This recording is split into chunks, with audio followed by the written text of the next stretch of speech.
This is a peek into my gardening journal. I wrote garden notes and it's available in my shop. It's a no-nonsense gardening journal with lots of room for notes and tracking and photographs. I keep track of what I order and what I plant. I also track where I put things in the ground so I remember year to year. And I keep notes on things like dahlia tubers that I order and what they do over time. There's my dahlia tubers. I also track what blooms when. That's helpful to remember over the winter months. And I set up my to-do list by month and then by week.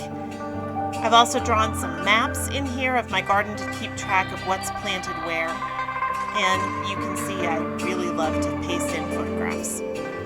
Garden Notes has 6 months of pages, so I put 2 together for each year, and I made the Traveler's Notebook cover to keep it all together and handy. Happy gardening!